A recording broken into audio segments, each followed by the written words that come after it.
తాకట్లో ఉన్న మీ బంగారాన్ని విడిపించి ఆ రోజు ఆన్లైన్ రేటుకి కొంటాం. Sharma gold company.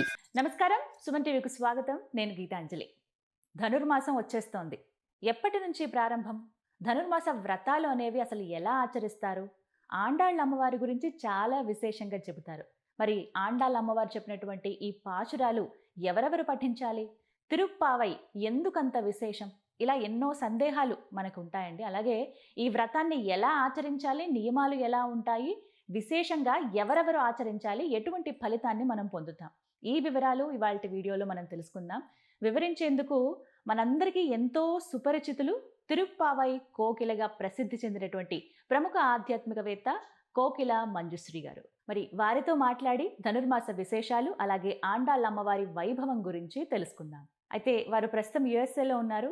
అయినా కూడా గోదా అమ్మవారి వైభవం చెప్పేందుకు ముందుకొచ్చారు. వారిని సంప్రదించగానే అంగీకరించారు. ఖచ్చితంగా మనం చేద్దాము వీడియోస్, ముందుగా అమ్మవారి గురించి చెప్దామని చెప్పి అందుకు కృతజ్ఞతలు తెలియజేస్తూ ఇక ఆలస్యం చేయకుండా కోకిల గారితో మాట్లాడేద్దాం. అమ్మ నమస్కారం. జై శ్రీకృష్ణ గీతాంజలి గారు. జై శ్రీకృష్ణ.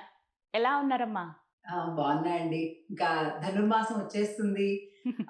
తిరుప్పావి నేర్చుకోవాలి అనుకునే వాళ్ళు, అలాగే తప్పులు కరెక్షన్స్ చేసుకుందాం అనుకునే వాళ్ళు, అలాగే ఎలా చేయాలి వ్రతము అనేటటువంటి వాళ్ళు, ఈ ధర్మ సందేహాలు, ఈ రకమైన వాతావరణంతో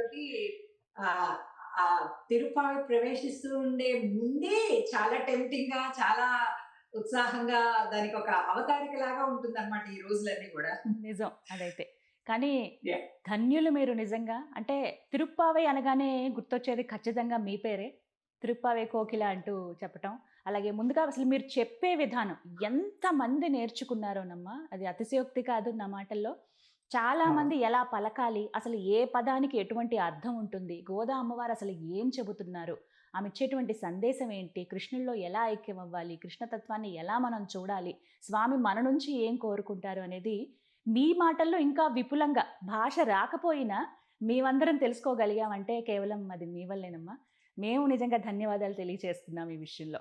చాలా సంతోషం. మీరు చాలా దూర ప్రాంతంలో ఉన్నారు, అయినా కూడా అమ్మవారి దయ వల్ల మాకు అందుబాటులోకి వచ్చారు, మీరు అంగీకరించారు. ఇలా లైవ్ కాల్లో మనం జాయిన్ అవుతూ ఉన్నాము. అయితే చాలా విషయాలు అడగాలనుకుంటున్నాను ధనుర్మాసానికి సంబంధించి. ముందుగా నా ప్రశ్న, అసలు ధనుర్మాసం అంటే ఏంటి, అలాగే ఈ మాసంలో మనం పఠించేటువంటి ఈ తిరుప్పావై అంటే అర్థం ఏంటి, ఎప్పటి నుంచి ధనుర్మాసం ప్రారంభమవుతోంది, ఈ విశేషాలు తెలియచేయండి. మార్గశీర్ష మాసంలో పౌర్ణమి నుండి మనం ధనుర్మాస వ్రతాన్ని చేసుకుంటాం. అంటే సంక్రమణం జరిగేటటువంటి సమయం కాబట్టి దీన్ని ధనుర్మాసము అని మనం పిలుస్తున్నాం. అలాగే మాసాలు ఇన్నున్నా కూడా, 12 మాసాలు ఉన్నా కూడా శ్రీకృష్ణ పరమాత్మ భగవద్గీతలో చెప్పాడు, మాసానాం మార్గశీర్షోహం, నేనే మార్గశీర్షాన్ని. ఇలా ప్రతి దానిలో శ్రేష్టమైనటువంటి దానిని నేనే అని ఏదైతే పరమాత్మ చెప్తాడో, అలాగే మార్గశీర్ష మాసాన్ని సాక్షాత్తుగా నేనే అని అన్నాడనమాట. సో ఆండాళ్ తల్లి ఎప్పుడైతే తన చెలికత్తెలతో, స్నేహితులతో కలిపేసి ఈ వ్రతం చేసుకుందామో, కాత్యాయని వ్రతం అని పెరియాళ్ళ అంటే విష్ణు చిత్తుల వారు తన తండ్రి గారు చెప్తారనమాట. నాన్నగారు, భగవంతుని చేరాలంటే ఎలాగండి, ఆయన్ని భర్తగా పొందాలంటే, ఆయనతోటే ఎప్పటికీ ఉండిపోవాలంటే నేనేం చేయాలండి అని నాన్నగారిని అడుగుతుంది. సో అప్పుడు విష్ణు చిత్తుల వారు, అమ్మ ఆనాడు గోపికలందరూ కూడా కాత్యాయని వ్రతాన్ని చేశారు, మళ్ళీ తిరిగి నువ్వు అదే చెయ్యి, వాళ్ళు బాట వేశారు, చూపించారు, సక్సెస్ అయ్యారు, నువ్వు కూడా అదే చెయ్యి తల్లి అని చెప్తారు. అప్పుడు తాను మిగిలినటువంటి స్నేహితులందరినీ కూడా కలుపుకుంటూ పదండి పోదాం వ్రతం చేద్దాం స్వామి దగ్గరికి, స్వామిని పొందడానికి అంటూ ఒక చక్కటి యవ్వనంలో ఉన్నటువంటి ఒక బాలిక, గుణంలో పరిపూర్ణురాలు, జ్ఞానంలో పరిపూర్ణురాలు, భక్తిలో పరిపూర్ణురాలు, అలాగే ఒక అమాయకత్వం. భక్తికి కావాల్సిన మొట్టమొదటి క్వాలిఫికేషన్ అమాయకత్వం అండి. ఏంటి అమాయకత్వం అంటే, ఆ మనస వాచ కర్మణ ఆ స్వామి యొక్క రూపాన్ని, గుణాలని కూడా నిరంతరం కూడా భావించటం, అందులో మమేకమైపోవటం, అటువంటి ఒక అమాయకత్వం కావాలి. ఇలా చేస్తే అంటే ఎక్కువ శాస్త్రజ్ఞానం కంటే, లేకపోతే ఇంకేదో ఎక్కువ తెలివితేటల కంటే కూడా స్వామిని కల్లా కపటం లేకుండా ప్రేమించగలగటం అనేటటువంటిది ఎప్పుడైతే ఆ గుణం మనలో ఉంటుందో, భక్తి దానంతటా అదే బాగా ఉంటుందన్నమాట. అలాంటి ఒక స్థితిలో ఉన్నటువంటి ఆండాళ్ తల్లి తాను అనుభవించి ఆనందాన్ని, స్వామిని చేరటాన్ని, మన లోకంలో ఉండే మనందరికీ కూడా మీరు కూడా రాండిరా, ఎందుకు అలా పాడు చేసుకుంటున్నారు సమయాన్ని, ఎందుకు అన్ని కష్టాలు పడుతున్నారు, అసలు అవసరం లేదు, చాలా సులభం భగవంతుడు దొరకడం అని అంటూ, ఇంగు ఇప్పెరుసురైపార్ ఈరిరండు మాల్వరై తోళ్ సెంగం తిరుముగట్టు తిరుమాలాల్ అని అంటూ 30 తప్పామే 30 పాసురాలు ఎవరైతే క్రమం తప్పకుండా 30 రోజులు దీన్ని పాటిస్తారో, సేవిస్తారో, నేనెలా పొందానో అదే ఫలితం మీరందరూ కూడా పొందుతారు అని చెప్పింది. అది తల్లి అంటే కదండి. తల్లిదండ్రులు ఎప్పుడు కూడా మనం ఎంత పొందామో అంతా కూడా బిడ్డలు పొందాలి అని అనుకుంటారు. ఇంకా ఎక్కువగా దానికోసం శ్రమిస్తూ ఉంటారు బిడ్డలు, ఇంకా అదంతా పొందాలి అని. మనకున్న నాలెడ్జ్ పిల్లలకు ఉండాలి, మనకున్న సంపద పిల్లలకు ఉండాలి, ఇంకా అంతకంటే ఎక్కువ కావాలి. సో ఇంతవరకైతే కావాలి, ట్రాన్స్ఫర్ చేయాలి అని అనుకుంటాం కదా. అలాగే ఆవిడ తల్లి, మనందరం బిడ్డలం కాబట్టి మనం ఉద్ధరింపబడడానికి, ఆనందంగా ఈ లోకంలో ఉండడానికి, పరలోకంలో కూడా ఉండడానికి కావలసినటువంటి మార్గాలన్నింటినీ కూడా ఈ తిరుప్పావేలో చెప్పి, మీరందరి 30 రోజులు చాలండి, 30 రోజులు పాడండి చాలు, ఇంకేం అక్కర్లేదు, దీని అర్థం తెలుసుకోండి, దీన్ని పాడండి, ఇది నా ప్రామిస్ అని అంటూ చెప్పింది ఆండాళ్ తల్లి. అందుకని మనందరం కూడా ఈ మార్గశీర్ష మాసం స్వామికి ఇష్టం, అమ్మకి ఇష్టం కాబట్టి ఈ మాసాన్ని మనం అత్యంత శ్రేష్టంగా మనం అనుసరిస్తుంటాం.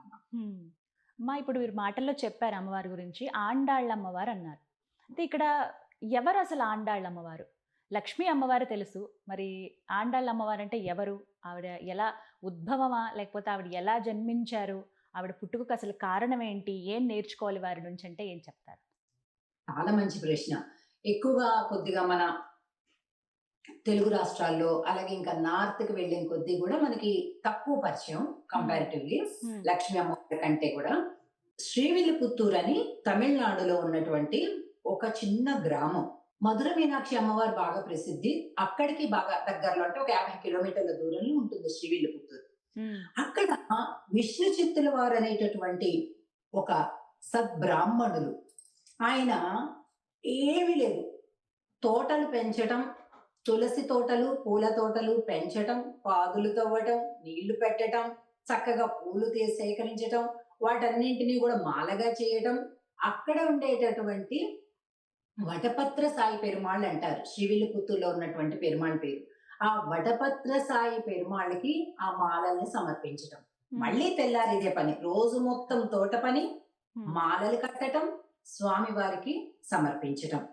పరమ భక్తులు తను ఏమైపోయినా పర్వాలేదు, స్వామి బాగుండాలి అని కోరుకునేటటువంటి మహనీయులు.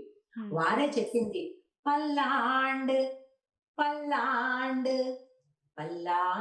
పల్లాయిరతాండ్ పల కోటి 100,000 మల్లాండ తిండోల్ మణివಣ್ణ.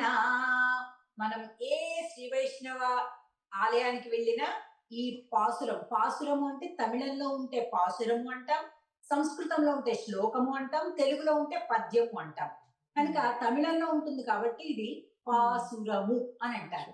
సో ఈ పాసురాన్ని మనం తిరుమలలో మన వెంకటేశ్వర స్వామి వారి దగ్గర కూడా హారతి ఇచ్చేటప్పుడు ఇదే సేవిస్తారు. అంటే భగవంతుడు బాగుండాలి అంటారు. భగవంతుడు బాగుండడం ఏంటి, మనం కదా బాగుండాలి అని అనుకుంటాం మనబోటి వాళ్ళం. స్వామి దగ్గరికి వెళ్తే ఏం ప్రార్థిస్తాం? నేను బాగుండాలి స్వామి, నేను హాయిగా చల్లగా ఉండాలి, నా కుటుంబం బాగుండాలి, మేము బాగా సంపాదించుకోవాలి, మనం ఇలా మాట్లాడుతుంటాం. కానీ పెరియాళ్ళ వాళ్ళు ఏమంటారు, అయ్యో స్వామి నువ్వు రామాకయ్యా, నువ్వెందుకు మాకు కనిపిస్తావు, వెనక్కి వెళ్ళిపో, మా కళ్ళు మంచివి కావు, మా ఆలోచనలు మంచివి కావు, అసలు ఎంత సంతోషంగా ఉండాలి స్వామి, నువ్వేంటి స్వామి దేవతల కోసం యుద్ధాలు చేస్తావు, నువ్వెందుకు స్వామి పొట్టిగా వామనుల్లాగా అయిపోతావు, నువ్వేంటి స్వామి పొదస్తుమాను కష్టపడుతుంటావు అంటూ స్వామి కష్టాన్ని గురించి ఆలోచిస్తుంటారు. అది కదా నిజమైన ప్రేమ కదండి. ప్రేమ అంటే ఎంతకి తీసుకోవటం, మనమే బాగా స్వార్థంగా ఉండేసి ఊరికే ఇహి అని నవ్వుతే అది ప్రేమ కాదు. త్యాగం చెయ్యటమే ప్రేమ కదా. మనం ఎవరినైతే ఇష్టపడతామో వాళ్ళ కోసం ఏమైనా వదులుకోవటానికి మనం సిద్ధంగా ఉంటాం. అది ప్రేమ. ఆ ఉమ్. వదులుకోవటం అనేది, అడ్జస్ట్మెంట్ అనేది లేదు అని అంటే అర్థం నీకు అక్కడ ప్రేమ లేదు అని అర్థం. అది భగవంతుడి విషయమే కావచ్చు, భార్యాభర్తల విషయమే కావచ్చు, ఎవరిదైనా. స్నేహితుల విషయమే కావచ్చు, ఎవరైనా కూడా ప్రేమకుండే లక్షణమే త్యాగం.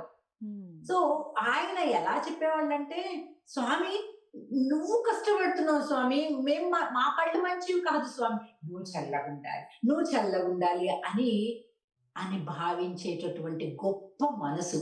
భక్తుడు అంటే అలా ఉండాలి. భగవంతుడి గురించి ఆలోచించాలి, మన గురించి ఆలోచించుకోవడం కాదు భక్తుడు అంటే. ఉమ్. అలాంటి విష్ణు చిత్తుల వారు ఒకనాడు తులసి వనాన్ని, తులసి మొక్కల కోసం పాదులు చేస్తుంటుంటే, మరి రోజు చూసే అదే తులసి వనం. ఆయన అవును. ఇంటి ఆ ఆ, మొదల్లోనే ఉన్నది అదంతా కూడా, ఇంటి ఎదురుగానే ఉంది అదంతా కూడా. ఉమ్. కానీ ఆ రోజు ఒక చిన్న పాప కనిపించిందనమాట ఆ తులసి తోటలో. ఉమ్. అందుకే మన పెద్ద చమత్కారంగా చెప్తుంటారు, ఎలాగైతే సీతమ్మ తల్లి జనక మహారాజు నాగలు పెట్టి తవ్వుతుంటుంటే ఆవిడ కనిపించింది అని అన్నారు, ఉమ్. అలాగా ఈ విష్ణు చిత్తుల వారికి ఈ ఆండాళ్ళ తల్లి దొరికింది. ఉమ్. అయితే మా సీతమ్మ కంటే కూడా మా ఆండాళ్ళే చాలా గ్రేట్ అంటుంటారు. ఎందుకంటే ఆయన వ్యవసాయం కోసం చేసేటటువంటి భూమిలో దొరికింది సీతమ్మ, ఈవిడ తులసి వనంలోనే పుట్టేసింది, తులసి వనంలోనే దొరికేసింది. ఉమ్. అంటే ఏంటి? తులసి వనము అంటే ఏంటి? పరమాత్మకి తప్ప ఇంక ఎవరికి కూడా మనం ఉపయోగించం తులసిని. అవును. పుష్పాలు ఎలాగైనా ఉపయోగిస్తాం, కానీ తులసి మాత్రం కేవలం భగవంతుడి పాదాలకే మనం సమర్పిస్తుంటాం కదా. ఉమ్. అలాంటి తులసి వనంలో, అంటే ఆవిడ యొక్క పుట్టుకనే నేను పరమాత్మకి తప్ప ఇతరులకు చెందిన దానిని కాదు అని చెప్పేసినట్లు అయిపోయింది లోకానికి. ఉమ్. అలా దొరికిన ఆ శిశువుని ఆయన పరమాత్మ ప్రసాదంగా భావించి అల్లారు ముద్దుగా పెంచుతారు. అప్పుడు ఆవిడ చూసి ఆయన అంటారు, ఎప్పుడైతే పరమాత్మనే కోరుకుంటుంది, పరమాత్మ కూడా ఆయన్నే కోరుకుంటున్నారు అని అర్థమైందో ఆయనకి, ఆండాల్ అని అంటారు, అని పిలుస్తారు. అంటే కాపాడడానికి వచ్చిన ఓ బాలిక అని అర్థం అన్నమాట. ఉమ్. అంటే ఓ అమ్మ అని అన్నమాట. అంటే కాపాడటానికి వచ్చిన వారు అని అర్థం అన్నమాట ఆండాల్ అనే శబ్దానికి. ఉమ్. ఆమె పుట్టినప్పుడు గానీ మొదట అంతా కూడా ఆయన ఏం పేరు పెట్టారంటే గోదా, గోదా, కోదై ఇలాగంటారు. ఉమ్. 2 పేర్లు. కోదై అంటే ఏంటి? మాలిక. ఆయనకి అదే కదా ధ్యాస.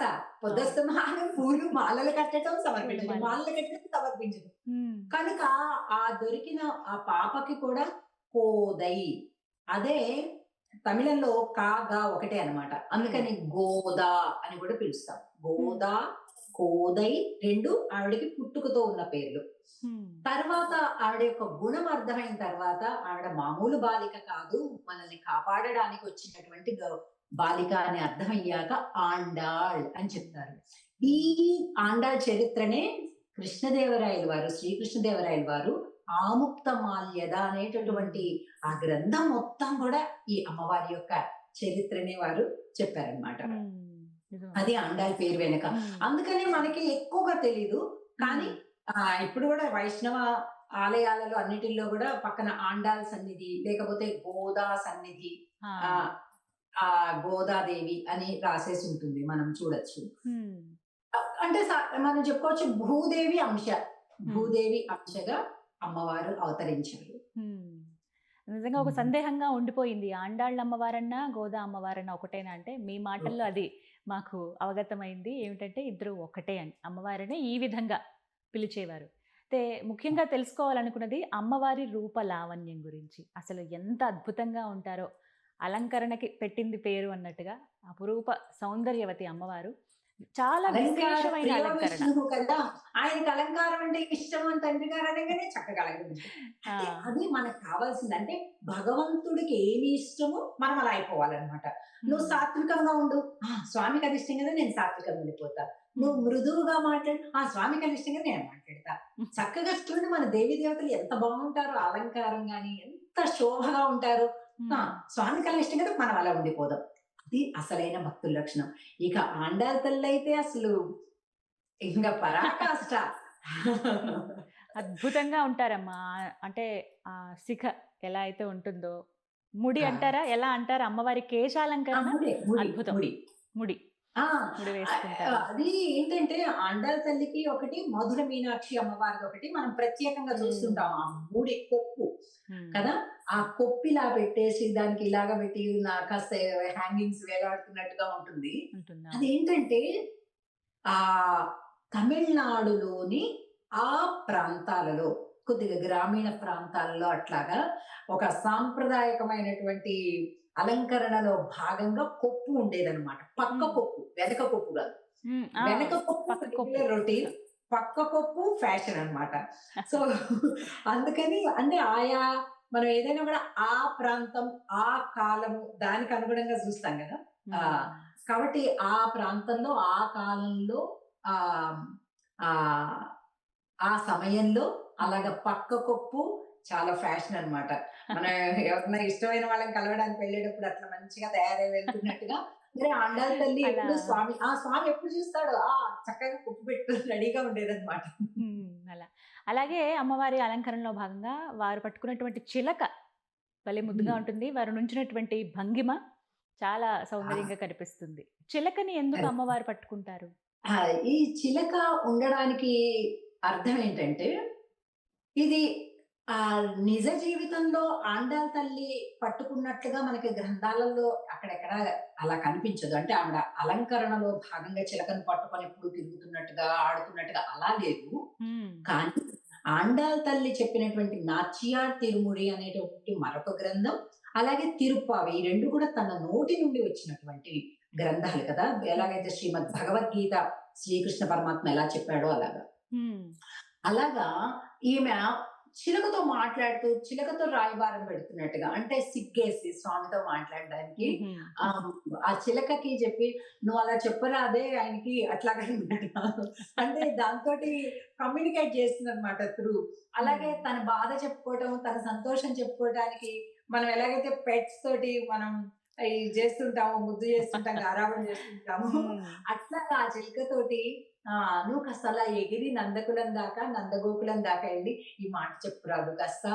సరే నువ్వు ఒకసారి పలుకమ్మ కృష్ణ కృష్ణ" అను. అట్లాగా తన సమయమంతా గూడా ఆ చిలకతోటే ఒక సాన్నిహిత్యంతోటి తను మాట్లాడుతున్నట్టుగా ఆ పాసురాలలో ఉంటుందన్నమాట. హ్మ్. అందుకని ఇంకా సింబాలిక్‌గా అమ్మవారి విగ్రహం ఉన్న చోటల్లో గూడా ఆ చిలకని చిలకను గూడా చూస్తాం. హ్మ్. కానీ పెద్ద సందేహం ఏంటంటేనమ్మా, శ్రీ వైష్ణవ సాంప్రదాయంలో ఎన్నో గ్రంథాలు మనం చూస్తాము.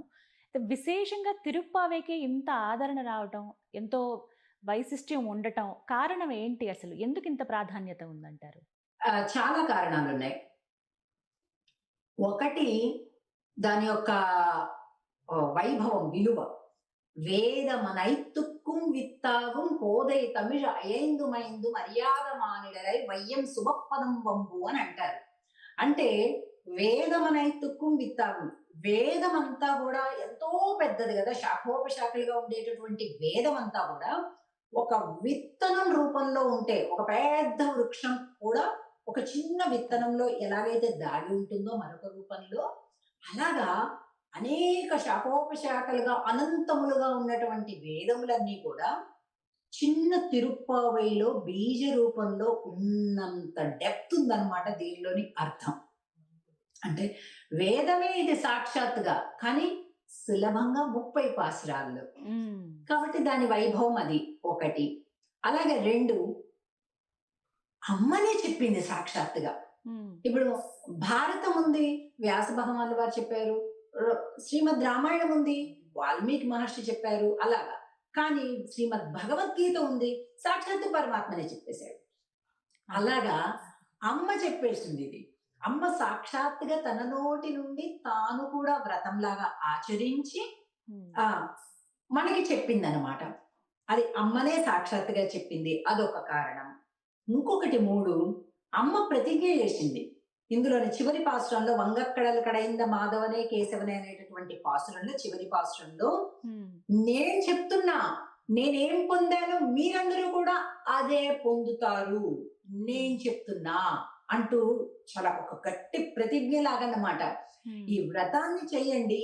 నేను చేసిందే మీరు పొందుతారు అని ఆండాళ్ళ తల్లి ఒక ప్రతిజ్ఞ చెప్పిందనమాట. హ్మ్. ఇదొక కారణం. ఇంకొక కారణం కూడా ఎప్పుడన్నా నాన్న మాట కంటే అమ్మ మాట బావుంటుంది. అవును. అమ్మ సున్నితంగా, మృదువుగా మనం ఎలా చెప్తే మనం వింటామో అలా చెప్పగలుగుతుంది అమ్మ. హ్మ్. నాన్న జస్ట్ ఆర్డర్ పాస్ చేసినట్టు మాట్లాడతారు. కానీ అమ్మ మృదువుగా మన భాషలో చెప్తుందనమాట. అందుకని వెరీ ఈవిడ అమ్మ. ఆయన హ్మ్. భగవద్గీత చెప్పిన ఆయన నాన్న. కాబట్టి అమ్మ మాటని మనం ఎక్కువ ఇష్టపడతాం కాబట్టి అలాగే ఇన్ని అనేక కారణాలతోటి మనం తిరుప్పావైని మిగిలిన అనేక ప్రబంధాల కంటే కూడా తమిళంలో ఉండేటటువంటి శ్రీ వైష్ణవ ప్రబంధాల కంటే కూడా ఎక్కువ ప్రియారిటీ దీనికోసం అన్నమాట. ఇవ్వటం జరిగింది. నిజంగా చాలా విశేషంగా ఉంటుంది. అయితే ఇంకొక మాటమ్మా, ధనుర్మాస వ్రతం అని ఆచరిస్తారు కదా! అంటే వ్రతాన్ని ఎలా చేయాలి? రోజుకొక పాశురం చదవటం ఇలానా? లేకపోతే వీటికి ప్రత్యేక విధానం అంటూ ఏమన్నా ఉంటుందా? అంటే పెద్దగా కండిషన్స్ లేవు. అదే ఈ వ్రతం యొక్క గొప్ప విషయం. హ్మ్. చాలా చాలా లిమిటెడ్‌గా ఉన్నాయన్నమాట కండిషన్స్ ఏవే చేయాలో. అందులో ప్రధానంగా ధనుర్మాసం కంటే ముందు రోజు ఏ రోజైతే ధను సంక్రమణం ప్రవేశిస్తుందో అంటే మనకి డిసెంబర్ 16 తారీఖు అన్నమాట హ్మ్. వచ్చేది ఇంగ్లీష్ డేట్స్‌లో. కాబట్టి 15 తారీఖు ఏం చేసుకుంటామంటే అన్ని అభిషేకం చేసుకుంటాం. అన్ని మన దగ్గర ఉండేటటువంటి విగ్రహాలన్నిటికి కూడా అభిషేకం చేసుకుంటాము. దీక్షా వస్త్రాలు అమ్మవారికి, స్వామివారికి అందరికీ గూడా సమర్పిస్తాం. హ్మ్. దీక్షా వస్త్రాలు మామూలుగా మిగిలిన అన్ని వ్రతాలలో మనం కట్టుకుంటుంటాం. ఆ! మనం గూడా కట్టుకోవడం మంచి విషయమే. కానీ ఇక్కడ పరమాత్మకి, అమ్మవారికి గూడా తెల్లటి వస్త్రాలని పసుపులో మంచిగా ముంచి, హ్మ్. తీసి ఆరబెట్టేసి, ఆ పచ్చటి వస్త్రాలను కట్టటం అన్నమాట. ఓహ్! డైరెక్ట్‌గా పసుపుది కొనకుండా తెల్లటి వస్త్రాన్ని పసుపులో ముంచి తీసి కట్టాలి. ఆరబెట్టేసి, తర్వాత వాటిని అంటే దీక్ష. పరమాత్మని పొందటానికి దీక్ష అన్నమాట. హ్మ్. మన దగ్గర రాముల వారి పరివారం ఉంటే సీతమ్మ వారిని ఆండాలుగా భావించొచ్చు మనం. హ్మ్. లేదు ఆండాలు కృష్ణుడు ఉంటే అలాగ కూడా చేయొచ్చు. అమ్మవారు. మనకి ఎప్పుడు నేను ఆశ్రమంలో మొట్టమొదట ఉన్నప్పటి నుంచి గూడా అప్పుడు శ్రీ శ్రీ చిన్నజీయర్ స్వామి వారు, అలాగే మరింగంటి శ్రీరంగాచార్య స్వామి వారు, శ్రీభాష్యం అప్పలాచార్య స్వామి వారు ఇట్లా వీళ్ళందరూ పెద్దలందరి యొక్క సమక్షంలో మేము ఆశ్రమంలో అధ్యయనం చేయటం జరిగింది. హ్మ్. ఆ సమయం నుంచి కూడా స్వామివారు మేము అందరం కూర్చొని వస్త్రాలు కట్టేవాళ్ళం అన్నమాట. ఓహ్! సో అలాగా ఆ దీక్షా వస్త్రాల్ని కట్టడం, ఆ హ్మ్. మాసమంతా కూడా ఇంకా మనం చేయాల్సింది ఏంటంటే తెల్లవారుజామున this is most important rule in ధనుర్మాసం. హ్మ్. తెల్లవారుజామున అంటే సూర్యోదయానికంటే ముందే ఇంట్లో తిరువారాధన అంటే పూజ పూర్తయిపోవాలి. హ్మ్. మంచిగా వేడి వేడి పొంగళ్ళు నెయ్యిలేసి, జీడిపప్పులేసి, కిస్మిస్‌లేసి, పిస్తాలేసి, ఆల్మండ్స్ ఏసి మంచి మంచి ప్రసాదాలు ప్రత్యేకం అన్నమాట. హ్మ్. మా ఇంట్లో చిన్నప్పుడు మా అమ్మగారు ధనుర్మాసం చేసినప్పుడు పిల్లలందరూ ఆ వీధిలో పిల్లలందరూ రావడం, వాళ్ళందరిని క్యూలో నిలబెట్టడం. పొద్దున్నే ఆ చలి ఎక్కడికి పోయేదో తెలీదు. వాళ్ళందరిని లైన్‌లో నిలబెట్టేసి అందరికి ప్రసాదాలు పెట్టడం. హ్మ్. వాళ్ళందరూ చాలా బిజీగా ఏదో నాయకత్వం బావుంటుంది. వచ్చేసినట్టు లీడర్ అయిపోయినట్టుగా ఫీల్ అయిపోయేవాళ్ళం అన్నమాట. హ్మ్. సో, అలాగా ద తెల్లవారుజామునే పూజ ముగించేయడం, హ్మ్. అలాగే ప్రసాదాలు చేయటం, అలాగే పుష్ప కైంకర్యం. పామాల, పూమాల అంటారు తిరుప్పావై. అంటే పాటల మాల, పువ్వుల మాల. హుహు. పాటల మాల ఏంటి 30 పాసురాలు. హ్మ్. పువ్వుల మాల ఏంటి అనేక రకాల పుష్పాలు, తులసి దళాలు. హ్మ్. పుష్పాలను ఏరి కోరి ఎంత అవకాశం ఉంటే అంత మీరే మాలలు కట్టండి. హ్మ్. రెడీమేడ్ మాలలు తెచ్చి వెయ్యొద్దు. పుష్పాలు ఇంకా వీలైతే మీ తోటలోవి ఎన్ని పూలున్నా, కొన్ని పూలున్నా కూడా మీ తోటలో పూలు శ్రేష్టం. హ్మ్. బయటవి కాదు. కాబట్టి ఇంకా అవకాశం లేని వాళ్ళు ఎలా చేస్తారో అలాగా అది వేరే విషయం. హ్మ్. కానీ ఉన్నవాళ్ళు. మనమే మాల కట్టి సమర్పించటం ఒకటి. అలాగే ఇంకా కొంతమంది బాగా స్ట్రిక్ట్‌గా చేద్దాం ఈ వ్రతం అనుకునే వాళ్ళు రెండవ పాశ్రంలో అండా చెప్తుంది. నేను భోగాలు నెయ్యి తాగను, పాలు తాగను, అలంకరించుకోను. నువ్వు దొరికేదాకా నేను ఇలాగే ఉంటాను అని స్ట్రైక్ చేస్తుందన్నమాట రెండో పాశ్రంలో ఆండాళ్ హ్మ్. తల్లి. సో ఇంకా అంటే యాక్చువల్‌గా అది వ్రత నియమాల్లో ఏం లేదు కానీ కొంతమంది ఇష్టంతోటి వాలంటరీగా హ్మ్. మేము గూడా నెయ్యి, పాలు మానేస్తాం. మేము గూడా కాటుక పెట్టుకోం. మేము గూడా పూలు పెట్టుకోం. మేము గూడా ఇలాగే ఉంటాం. దీక్షావస్తులు పెట్టిన ఆయన దిగొచ్చేదాకా అంతే ఆయన్ని దింపేయాల్సిందే. ఆయన రావాల్సిందే అని కొంతమంది భక్తులు అలా గూడా ఉంటారు. చేస్తుంటారు. అది కూడా అప్రిషియబుల్. సో, ఇవన్నమాట మెయిన్‌గా మళ్ళా పాసురాన్ని చదవటం. ఏ రోజు పాసురాన్ని ఆ రోజు. ఒకటో రోజు పాసురం తోటి హారతి ఒకటో రోజు ఇస్తాం. హ్మ్. మిగతా 30 పాసురాలు సేవిస్తాం హ్మ్. ప్రతిరోజు. కానీ ఒకటవ పాసురం తోటి ఒకటవ రోజు హారతి. రెండవ రోజు రెండవ పాశురంతో హారతి. మూడవ రోజు మూడవ పాశురంతో హారతి. ఇప్పుడు 1, 3, 16, 18, 24, 29, 30 ఇవన్నీ కూడా విశేష పాసురాలు అంటారు. అంటే 2 సార్లు చదవాలి. సో ఆ హారతి ఇచ్చేటప్పుడు ఈ పాసురాల్ని, అంటే ఆ పాసురం ముందుగా ఒక స్టార్ మార్క్ ఉంటుంది మనకి బుక్స్ లో, దాన్ని 2 సార్లు సేవిస్తూ మనం హారతి ఇవ్వాలన్నమాట. దట్స్ అంతే. లాస్ట్ కళ్యాణం గోదా అమ్మవారి కళ్యాణం చాలా భోగి రోజు simple. చేస్తారు కదమ్మా. ఎగ్జాక్ట్. ఎందుకంటే ఆవిడ స్వామిని పొందినటువంటి ఆ సందర్భంగా మనం కూడా భోగి రోజు చేస్తాం. భోగం కదా, భోగి అంటే భోగం. భోగం అంటే ఏంటి? పరమాత్మ పొందడం. ఇలా ధనుర్మాస వ్రతాన్ని ప్రారంభించి ముగించాలన్నమాట. కానీ ఇవి ప్రధానంగా ఉండేటువంటి సందేహాలమ్మా, చాలా చక్కగా వివరించారు. చాలామంది ఏంటంటే తమిళం రాక లేకపోతే అర్థం కాక ఇబ్బంది పడుతూ ఉంటారు. తెలుగు అనువాదాలు కూడా చాలా వచ్చాయి. ఇందులో భాగంగా ఎక్కువ మంది మీరు చెప్పినటువంటి ఆ పాశురం విని అలా పఠించి అలా నేర్చుకున్న వాళ్ళే ఉన్నారు. అందులో నేను కూడా ఉన్నాను. ఇది కూడా చాలా మందికి ఉన్న సందేహం గీతాంజలి గారు. ఎందుకు మనం తెలుగు వాళ్ళం కదా, తెలుగు ట్రాన్స్లేషన్స్ చదవచ్చు కదా, ఎందుకు ఈ తిప్పలు పడుకుంటూ తమిళ పాస్టర్? ఇది కూడా పాపం చాలా మంది అడుగుతుంటారు. బట్ నేను చెప్పేది ఏంటంటే, తెలుగులో మనం అర్థాన్ని అనుభవించడానికి బానే ఉంటుంది, కానీ ఎప్పుడైనా ఒక శబ్దం యొక్క శక్తి మూల భాషలోనే ఉంటుంది. ఆండాల్ తల్లి తన నోటి నుండి ఫీల్ అయ్యి తను అనుభవించి చెప్పిన ఒక్కొక్క పదం ఏదైతే ఉందో అదే పదాన్ని మనం పలకటంలోనే ఉంటుంది దాని యొక్క సమర్థత, అలాగే దాని యొక్క ఫలితం. రైట్? అర్థం తెలుసుకోవడానికి తెలుగులో ఓకే, కానీ పాసురాన్ని సేవించేటప్పుడు తమిళంలోనే. ఎందుకంటే అమ్మ అలా చెప్పింది కాబట్టి. అమ్మ సంస్కృతంలో చెప్పుంటే ఆండాల్ తల్లి అలాగే సంస్కృతంలో చదివేవాళ్ళం. అంతే కదా. ఇప్పుడు భగవద్గీత వ్యాసుల వారు చెప్పారు, శ్రీకృష్ణుడు ఏ పదం చెప్పాడో అదే పదం, అదే వ్యుత్పత్తి, అదే సంధి, అదే సమాసం, అదే ఛందస్సు తోటి మనం పలికితే అదే శక్తి జనరేట్ చేస్తుంది కదా ఫలితాన్ని. అలాగా ఆండాల్ తల్లి నాకు కూడా అసలు మొదట అర్థం కదా. నాకు మన ఉడిపి పెజావర్ పీఠాధిపతుల వారు నాకు తిరుప్పావై కోకిల అనే బిరుదును ఇచ్చారనమాట, ఉడిపి పీఠాధిపతుల వారు. సో నాకు తర్వాత అసలు ఎన్ని స్టేట్ గవర్నమెంట్, సెంట్రల్ గవర్నమెంట్ ఏ రకమైన బిరుదులు, ఇంకా వేరే ఆర్గనైజేషన్స్ ఏవి ఇచ్చినా కూడా అసలు అది తెలియదు నాకే. వారి సంకల్పం యొక్క ఇదో మరి నాకున్నటువంటి ఆ తెలియని ప్రేమ. ఎందుకంటే నేను తిరుప్పావై నా 8వ ఏట నేర్చుకున్నా. మా అమ్మగారు నేర్పించారు. 8వ ఏట నాకు తిరుప్పావై వచ్చనమాట.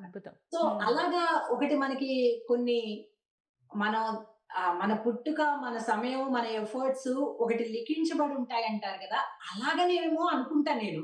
అంటే అది తెలియకుండా భగవంతుడు ఎన్నుకున్నాడేమో అనిపిస్తుంది. లేకపోతే ఉడిపి పీఠాధిపతులు అంతటి వారు అసలు ఎందుకు ఇచ్చారు ఈ బిరుదు నాకే తెలియదు. కానీ నా ప్రవచనానికి హిందూపూర్ లో వారు అటెండ్ అవ్వడం, వచ్చేసి వారు ఆ బిరుదుని ఇవ్వడం జరిగిందనమాట. తిరుప్పావై నేర్చుకోవడానికి ఎంత ఇబ్బంది పడుతున్నారు అనేటటువంటి విషయం అర్థమయ్యి ఒకసారి అమెరికాలో షార్లెట్టేలో ఒక భక్తుల ఇంటికి వెళ్తే వాళ్ళు ఎన్ని సంవత్సరాల నుంచో నాతోనే నేర్చుకోవాలని వాళ్ళకి అలా ప్రేమ ఉందమ్మా, మీరు ఇప్పుడు మా సిటీకి వచ్చారు, మాకు నేర్పాలి, మీతోటే నేర్చుకోవాలని మా లైఫ్ ఏం లాగా ఉంది తిరుప్పావై విషయంలో అని అనేసరికి, సరే అమ్ము ఏంటి ఇలా ఉందా, నేను ఇంత ఆలోచించలేదు, మనకేదో చిన్నప్పుడు వచ్చేసింది కదా అని అందరికీ అలాగే సులభం అనుకున్నాము అని. అప్పుడు వాళ్ళ ఇంట్లో కెమెరా పెట్టేసి వాళ్ళకి నేర్పేటప్పుడు దాన్ని తీసి యూట్యూబ్ లో పెడితే millions of the people views దానికి, తిరుప్పావై నేర్చుకోవడానికి. లర్న్ తిరుప్పావై అని మన శ్రీ సేవ ఫౌండేషన్ అనే మన యూట్యూబ్ ఛానల్లో ఇవి పెట్టానన్నమాట, నేర్పడం అనేటటువంటిది. ఎంత బాగా అందరూ నేర్చుకున్నారు అంటే ఐ కాంట్ ఇమాజిన్. సో అది ఆండాల్ తల్లి అనుగ్రహం. మనందరం కూడా ఇంకా అసలు సుమన్ టీవీ యొక్క మైలేజ్ కానీ ఆ ప్రేక్షకులు కానీ చాలా వైడ్ గా ఖండాంతరాలను దాటి ఉన్నది కాబట్టి ఆండాల్ తల్లి వైభవం ఇలాగా అందరికీ రీచ్ అయ్యి ఈసారి బిలియన్స్ ఆఫ్ ద పీపుల్ నేర్చుకోవాలని, దీన్ని పాటించాలని మీ ద్వారా అందులో మీ భక్తి ఇంటర్వ్యూస్ ఇవన్నీ కూడా నేను బాగా చూశాను. సో ఇది ఒక సూక్ష్మ మార్గంలో మోక్షాన్ని అందించేటటువంటిది. అదే ఆండాళ్ తల్లి చెప్తుంది. ఎవరు చేయాలి ఈ వ్రతం అంటే, భూలోకంలో ఎవరైతే సుఖంగా ఉండాలనుకుంటారో వాళ్ళందరూ చేయండి అంటుంది. మగవాళ్ళు చేయాలి, ఆడవాళ్ళు చేయాలి, ముసలోళ్ళు చేయాలి, పిల్లలు చేయాలి. నో, మీరు ఆనందంగా ఉండాలి అనుకుంటున్నారా భూమి మీద? ఎస్, ఫాలో దిస్ వ్రతం అంటుందన్నమాట ఆండాళ్ తల్లి.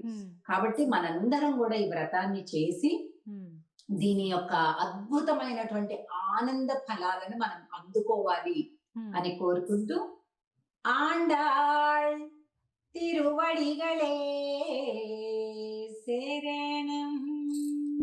శరణం. ఇది ఒక తిరుప్పావై వ్రతంలో ఒక గుడ్ స్లోగన్ అన్నమాట.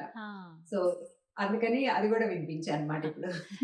సో మనం ఈ పదంతో మనం ప్రారంభించాలి, ఈ పదంతో ముగించాలి వ్రతాన్ని ప్రతిరోజు. ఓ, తప్పకుండా అమ్మ, ఇదొకటి నేర్చుకున్నాం ఈ విషయం. అండ్ అలాగే మరొక ముఖ్య విషయం మిమ్మల్ని అడగాలనుకున్నది ఏమిటి అని అంటే, మరి ఈ 30 పాశురాలు మీరు మాకు తెలియచేస్తారా? వీడియోల పరంగానే ప్రేక్షకులకి అందిద్దాము ఒక్కొక్క పాశురం విధంగా. అలాగే మీరు ఎలాగో వర్ణిస్తారు కాబట్టి వాటి గురించి మరి మీ అనుమతితో వాటిని కూడా ప్రారంభిద్దాము.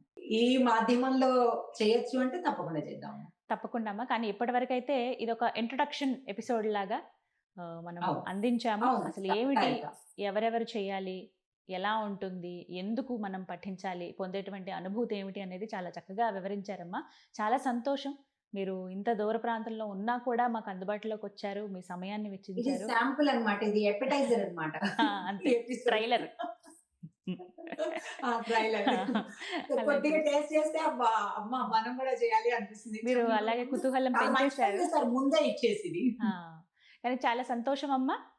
ఇప్పటికీ ఈ ఎపిసోడ్ ని ముగిస్తున్నాము. నమస్కారం.